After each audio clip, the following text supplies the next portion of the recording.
Stephen Hawking was one of the most brilliant minds to ever walk this earth.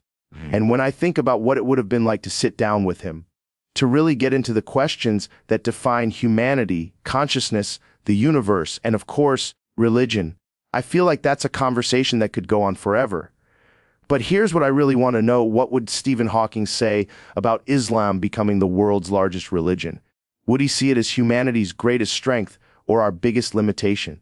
And more importantly, can faith and science actually coexist in the future, or are we heading for a collision? Imagine sitting across from Stephen Hawking and asking him what he thinks about the evolution of belief systems, how human beings have turned to religion as a way of dealing with the mystery of existence, the terror of death, the longing for purpose, and then specifically looking at Islam, which is one of the fastest growing religions in the world, and asking him, Stephen, what do you predict about its future?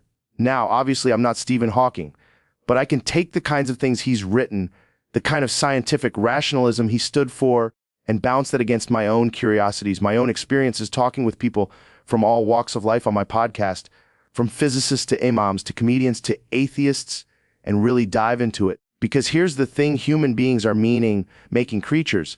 We are not satisfied with just survival. We're not just monkeys with better tools.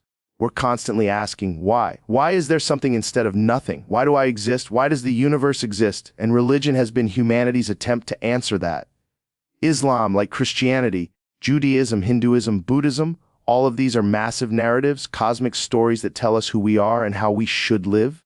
And Islam in particular is fascinating because it doesn't just present itself as a religion.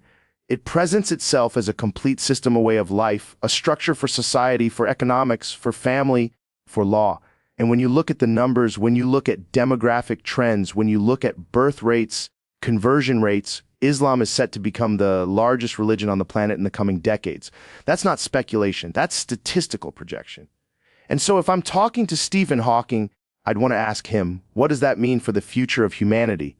Does it mean that religious belief is still going to dominate the human story even as science advances? Even as technology gives us answers to questions that used to be in the realm of the divine? Or is it going to transform, evolve, integrate in ways that maybe we can't even fully anticipate right now? Hawking was famous for saying that philosophy is dead, that science now takes on the role of answering the big questions. But at the same time, he understood the human yearning for meaning. So maybe what we're really looking at is not religion versus science, but religion and science as parallel tracks that humans are running on, sometimes in conflict, sometimes in cooperation. And with Islam, that becomes even more interesting because Islam historically has had this deep relationship with science. People forget that the Islamic Golden Age was a time when Muslim scholars preserved Greek philosophy, advanced mathematics, invented algebra, contributed massively to medicine, astronomy, optics, chemistry, you name it. So there's this precedent within Islam of being deeply engaged with the search for knowledge, which is also one of the religious obligations in the Quran, seek knowledge from the cradle to the grave. That's not anti-science, that's pro-science. So when I think about the future of Islam, I think about whether that spirit of intellectual curiosity can be revived, whether the Muslim world can once again become a leader in scientific discovery, but this time in dialogue with a globalized world where information is instantaneous and ideologies collide in real time.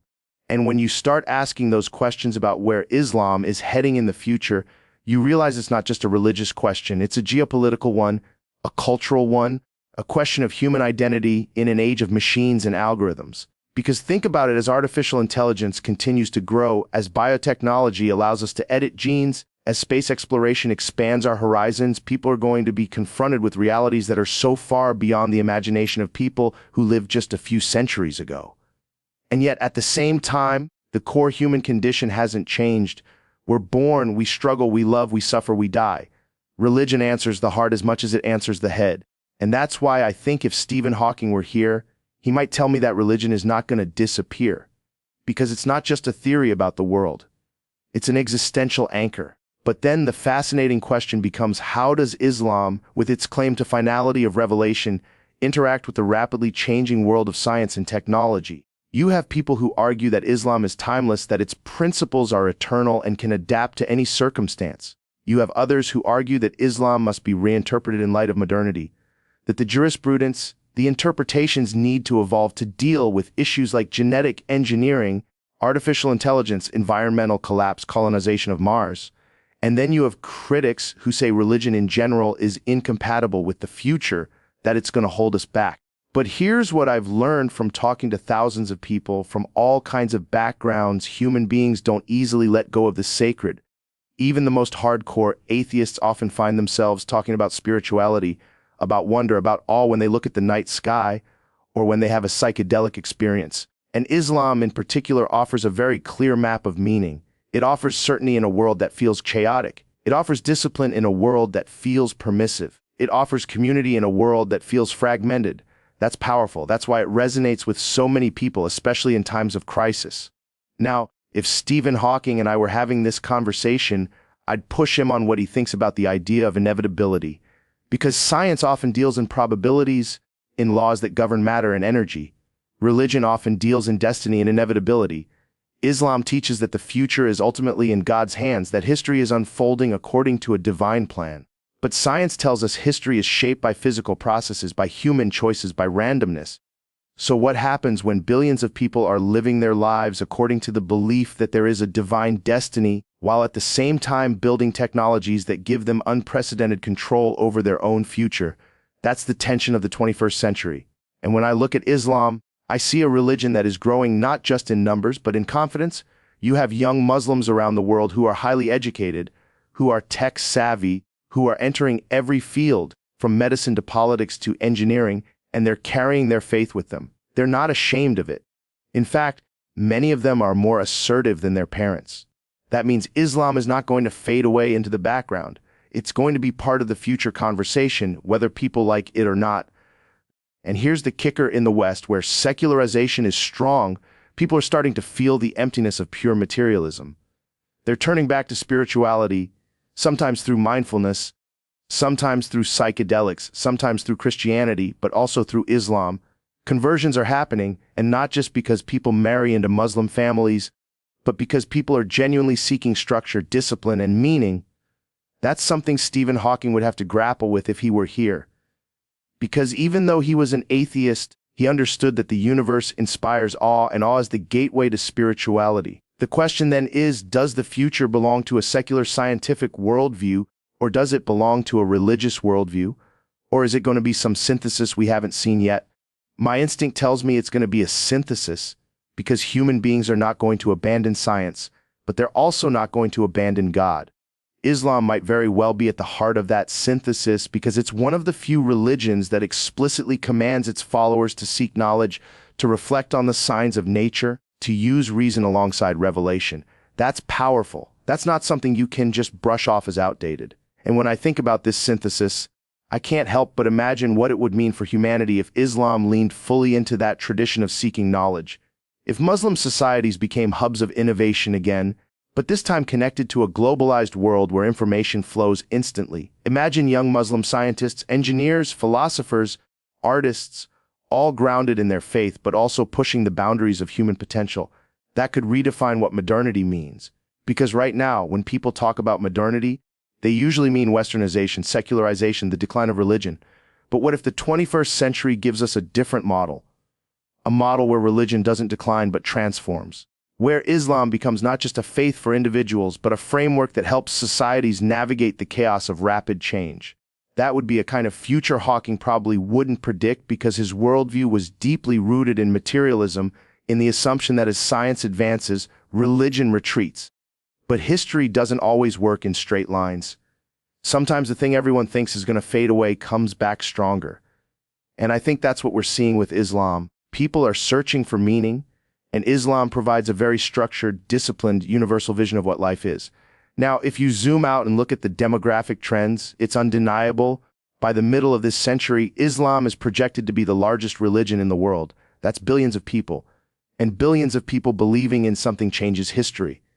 It changes politics, economics, culture, everything. The West for a long time has assumed that its model, liberal democracy, secularism, consumer capitalism, is the endpoint of history. But what if it's not? What if the end point, or at least the next stage, is something that integrates religion more deeply? That's where Islam comes in. It's not going away, it's not shrinking, it's growing. and it's shaping the identities of young generations, not just in the Middle East, but in Europe, in America, in Africa, in Asia, everywhere. So when I imagine this conversation with Stephen Hawking, I picture him telling me about the universe, about black holes, about cosmology, about the laws of physics. And I respond by pointing out that as much as those laws explain the how, they don't explain the why. And Islam is all about the why. Why are we here? Why does the universe exist? Why do we have consciousness? And Hawking might say consciousness is just the brain. It's just physical processes. But then I'd ask, why does the brain exist? Why does the universe produce beings who can ask questions about their own existence? That's not a trivial question. That's not something you can just write off. And that's why religion endures. Islam in particular endures because it's not just metaphysics, it's law, it's community, it's ritual. It gives you a map of meaning that covers every part of life. And in a world where people feel increasingly lost, that's a treasure. Now, will there be challenges? Of course. Every religion faces the challenge of adapting to modernity. Islam has internal debates, tensions between tradition and reform, between conservatism and progressivism. Those debates are going to shape its future. But here's the thing, those debates are happening inside the religion, not outside of it. Islam isn't being abandoned, it's being argued over, wrestled with, lived. That's very different from the decline we see in some other traditions. So when I think about the future of Islam, I don't think about extinction. I think about transformation. I think about how a religion with over 1 billion followers is going to engage with artificial intelligence, with climate change, with genetic engineering, with space travel. That's the story of the next 100 years.